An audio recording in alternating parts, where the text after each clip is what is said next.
کمیته ولایت‌های فوق‌العاده تاجیکستان خبر داد که نیمه دوم روز 19 فوریه سال 2024 ساعت 16:46 دقیقه در کیلومتر 159 راه دوشنبه عینی ترمه آمده است. این آفت طبیعی خوشبختانه به کسی آسیب نرساند، ولی به خاطر تامین امنیت رانندگان و مسافران روی نقلیات توسط این یگانه راه زمینی بین ولایت سوخت و مرکز تاجیکستان موقتا منع کرده شد.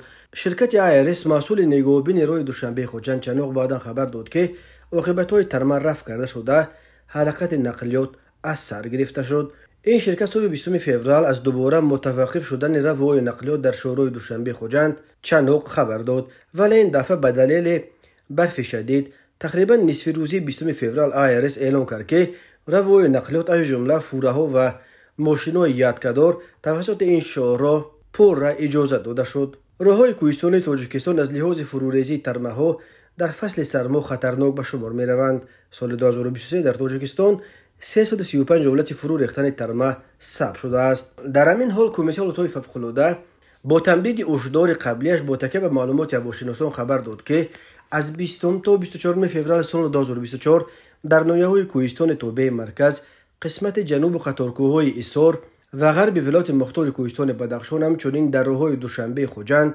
خطر فرو ریختن ترمه و سنگریز بلند باقی میماند. کمیته خطر ترمه و سنگریز و یخ بندی را به ویژه در راه‌های دوشنبه خوجند چنوق، دوشنبه رشت لخش، دوشنبه سنگوار کولوب درواز ونج خوروغ اشکاشم خوروغ مرغاب بلند ارزیابی میکند. کمیته ولایت‌های فوق‌العاده به این دلیل از شهروندان خواهش میکند که در این روزها حرکت خود را در راه‌های کوهی محدود کرده از اجرای کارهای کشاورزی، چراندن چاروا، جمع‌آوری اعزام و شکار در منطقه کوهستان خودداری کنند. از رانندگان نیز خواسته شده است که به ویژه هنگام حرکت با راه‌های کوهستانی از حد اکثر احتیاط کار گرفته قاعده‌های حرکت در راه از جمله سرعت و فاصله را قطعاً رعایت کنند.